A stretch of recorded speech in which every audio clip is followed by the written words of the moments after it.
From Thom Hartmann's Daily Take Substack, we watched others fall, now the edge is beneath our feet. Putin and Orban showed us the edge. Trump is ready to push us over. Published August 5th, 2025. The following is a song inspired by this article.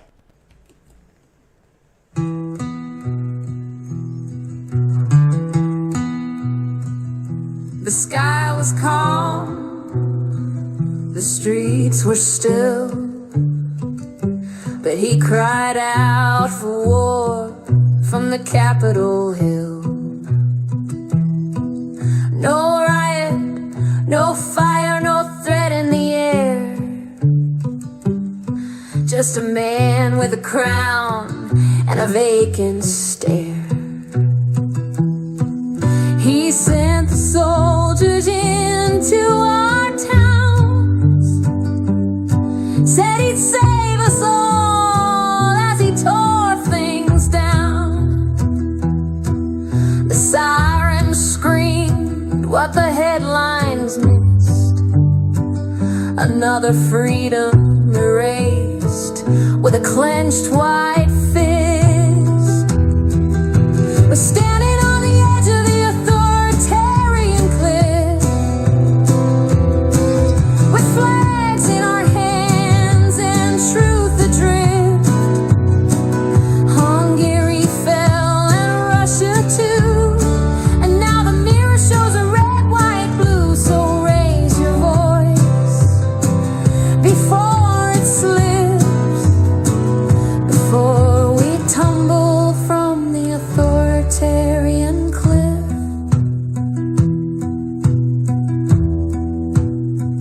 They called it order, they called it law, but it was theater wrapped in martial law.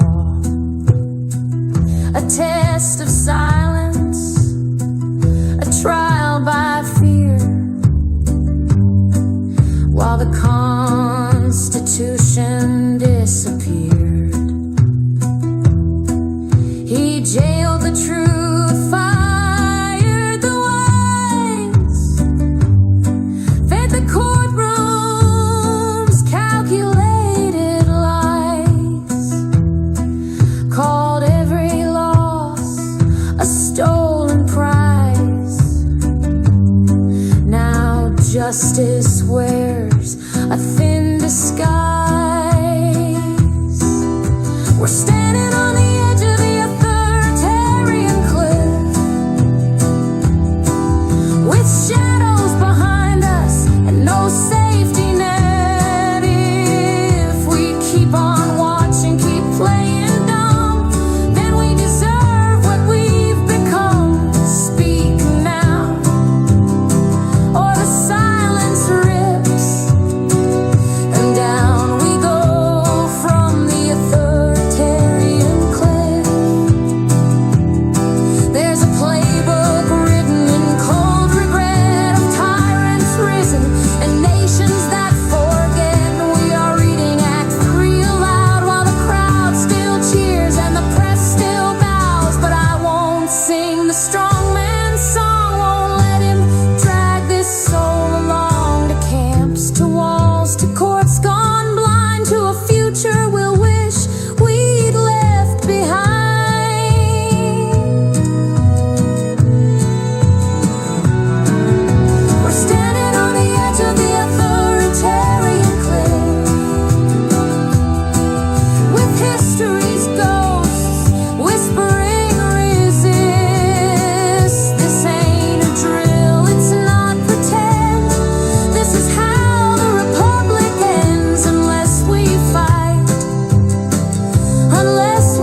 We watched it happen in Russia.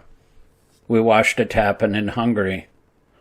Democracies, once imperfect but alive, were hollowed out from within by strong men who declared emergencies, rewrote the rules, and convinced enough people that fear was freedom and corruption was strength.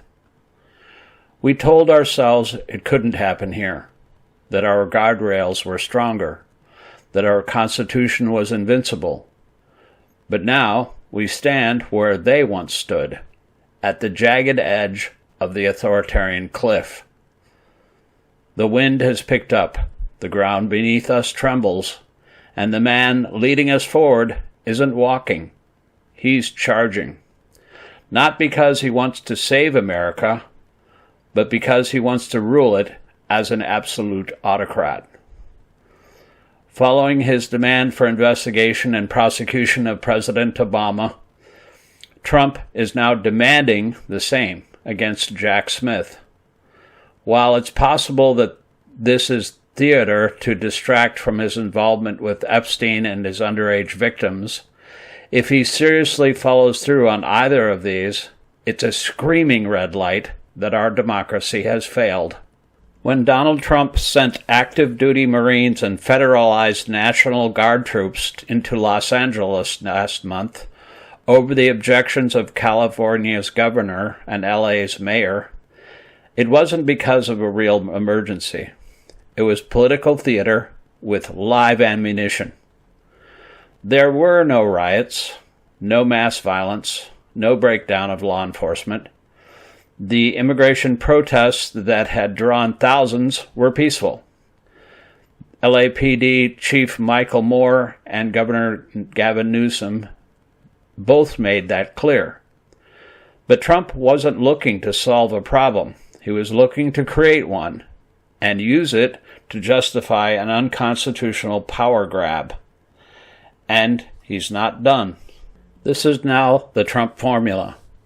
Manufacture a crisis, declare an, quote, emergency, end quote, seize powers the Constitution doesn't grant, bypass Congress, bully or ignore the courts, used masked, secret police and the military against your own residents, send people to foreign concentration camps, build concentration camps within the United States, prosecute lawyers and judges, assert control over universities, merge corporate and state interests, cow the media into silence about your corruption and crimes, then call it all, quote, law and order, end quote. The press largely treated the July 2025 LA deployment as a one-off. A headline here, a legal challenge there. But that wasn't just another Trump overreach. This was a test, Ron, for a new kind of American autocracy. And it's not a uniquely American phenomenon. Trump is following the playbook used by Viktor Orban in Hungary and Vladimir Putin in Russia, two men he openly admires, both of whom used fake emergencies to destroy their nation's democracies from within. It's an old playbook, yet we keep getting sucker punched by it with every new Trump outrage. Around the world, and now here at home, autocrats and aspiring dictators have discovered that the fastest way to consolidate power in a fragile democracy isn't through the slow, messy process of persuasion and legislation. It's through manufactured emergencies. Crises that either don't exist or are deliberately exaggerated can be invoked to trigger, quote, temporary, end quote, emergency powers that simply never get relinquished. Increasingly, Americans are realizing that Vladimir Putin, Viktor Orban, and Donald Trump are all reading from the same authoritarian script that Hitler first authored, and if we don't recognize the patterns soon, we may find ourselves locked in Act 3 with no exit. Let's start with Putin. When he first came to power in 1999, Russia was still experimenting with post-Soviet democracy. That changed quickly. Within months, a series of apartment bombings in Russian cities, blamed on Chechen terrorists, killed hundreds and terrified the nation. Putin used the attacks as a pretext to declare an emergency, launch a brutal war in Chechnya, and expand domestic surveillance. To this day, multiple journalists and former FSB agents, including poisoned whistleblower Alexander Litvinenko, have suggested the bombings were a false flag carried out by Russian intelligence to create a climate of fear and bolster Putin's legitimacy. Whether or not that's true, the outcome is indisputable. Emergency powers were invoked, independent media were crushed, and the cult of leadership emerged. Putin never looked back. He since used invented and exaggerated crises, from, quote, Nazi infiltration, end quote, in Ukraine, to, quote, foreign plots, end quote, at home, to justify censorship, surveillance, and the jailing and even murder of opposition leaders like Alexei Navalny. Orban in Hungary took a more methodical and less brutal, but nonetheless equally effective approach. After returning to power in 2010, he undermined the judiciary, rewrote the Constitution, and brought public broadcasting and most private media under government control. But it was the COVID-19 pandemic that gave him carte blanche. In March 2020, Hungary's parliament passed a law granting Orban the, quote, temporary, end quote, right to rule by decree without oversight. Critics and journalists who challenged his policies could be prosecuted for, quote, spreading misinformation, end quote. Civil society, universities, even businesses fell under tighter control. The emergency powers were extended again and again, even after the pandemic subsided. By then, Orban had packed the courts, gerrymandered elections, and created a self-perpetuating authoritarian regime with a democratic facade that included the absolute right for him to actually rule by decree. And then he spoke to the Republican groups at CPAC, both in Texas and when the conservative group held its meeting in Budapest, encouraging conservatives to do in America exactly what he had done in Hungary.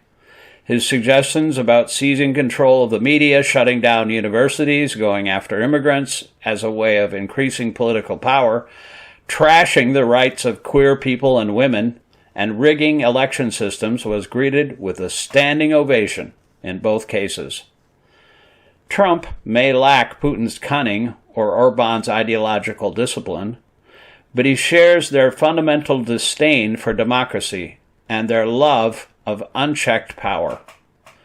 During his first term, Trump declared a phony, quote, a national emergency, end quote, at the U.S.-Mexico border in 2019 to redirect billions in military funding away from upgrading troop housing and toward his border wall project after Congress had refused to approve it.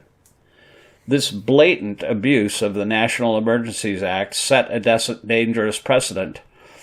The president discovered he can now override Congress simply by saying the word, quote, emergency, end quote. When COVID hit, Trump had an actual crisis on his hands, but he used it not to unify the country, but to divide it. He favored red states over blue ones, and distributing supplies, mocked mask wearers, and deliberately undermined Democratic governors. Worse, as reporting has shown, his inner circle believed using the virus could be, quote, an effective political strategy, end quote, to hurt elected Democrats. Jared Kushner reportedly recommended Trump let the pandemic spread unchecked in Democratic-leaning states because, in its early days, it was, quote, mostly affecting black people, end quote, and largely killing, quote, blue state voters, end quote. Now, in his second term, Trump is ramping up the authoritarian playbook. His allies have instituted reimplementation of Schedule F, a plan that has let him fire tens of thousands of career civil servants and replace them with loyalists and toadies. He's floated using the Insurrection Act to deploy military against protesters, not because of any real uprising, but to suppress dissent and criminalize political opposition. Already, he's stacked the Department of Justice with allies willing to prosecute his critics. He's fired or driven out independent voices at the EPA, CDC, DOD, VOA, NSA, CIA, and FBI, and there's evidence that political litmus tests are being used for top appointments. He's even demanding that the top generals in our military must submit to in-person interviews with him, presumably so he can see how willing they would be to turn their guns on the rest of us should he decide it's come to that. Trump has also continued insisting that, quote, the 2020 and 2024 elections were rigged, end quote. Despite his own win last year, a claim so bizarre it would be laughable if it weren't so sinister. The message is clear. Every election Republicans win is legitimate. Every one they lose is fraudulent. And either way, it's an excuse to purge millions more from the voting rolls, making voting more difficult, and pass legislation to prevent millions of women from participating in our elections. This isn't about winning or losing anymore. It's about dismantling our democratic institutions altogether. This is how it happens. Manufacture a crisis, declare emergency powers, undermine the courts, the Congress, and the press, rewrite the rules, repeat, until democracy becomes a hollow shell and the state exists solely to serve the men at the top and their billionaire supporters. We've seen this story before. Putin rewrote the Russian constitution and declared himself president for life. Orban turned Hungary into a one-state party masquerading as a democracy, and now Trump is trying to do the same thing here. And just like in Russia and Hungary, the press is too often playing along, normalizing the abnormal, treating creeping authoritarianism as just another partisan squabble. Which brings us back to where the buck stops. Democrats in Congress must stop dithering. They need to explicitly and loudly call out Trump's abuse of emergency powers and begin the work to repeal or radically reform the National Emergencies Act of 1976, which currently allows any president to rule by decree with shockingly little oversight. The Insurrection Act, last updated in 1871, must also be rewritten to limit unilateral use by the president without approval from Congress or the courts. All that Democrats need to accomplish either one of these things is a small handful of Republicans willing to do the right thing. Perhaps this could happen with enough pressure from their Democratic colleagues, and if enough of us reach out to them. Meanwhile, the media must do its job. Stop framing this as, quote, Trump versus the deep state, end quote, narrative, or a clash of styles. Today's Republican Party under Trump's iron-fisted rule has become an existential threat to our democratic republic. This isn't about tax policy or tariffs. It's about whether the president can declare himself and his party above the law, jail his opponents, rule by fiat, all of which he's trying to do or proclaiming he will do right now. The founders were clear-eyed about tyranny. They weren't naive idealists. They read Montesquieu, studied Caesar and Cromwell, and understood that the only bulwark against dictatorship is a functioning system of checks and balances. That's why they built 3 co-equal branches and gave each the power to check the other 2. That's why emergency powers were kept limited and subject to judicial review. They feared exactly the same kind of consolidation of power that Trump is now pulling off. We're standing at the edge of the same cliff that Russia and Hungary have already fallen from. The only question left is whether our leaders, especially in the Democratic Party, but hopefully soon they'll be joined by a few Republicans who still have some integrity, will find the courage to call this what it is, and whether our institutions will act before it's too late. If Congress doesn't rein Trump in, if the courts don't slap down his illegal deployments and other actions, if the press doesn't wake up, we're going to lose more than an election. We're going to lose the republic. Because once a strongman fully seizes power, it never ends with just the, quote, emergency, end quote, ending. We've seen this play before, and we know how it ends. One false crisis at a time. One emergency decree after another. One judge silenced. One protest criminalized. One more power seized, quote, for our own good, end quote. This isn't just another news cycle. It's not partisan noise. It's the moment when a nation decides whether to step back from the cliff or follow others into the abyss. Russia fell. Hungary fell. Now the edge is beneath our feet. If we keep pretending not to see it, gravity will make the decision for us.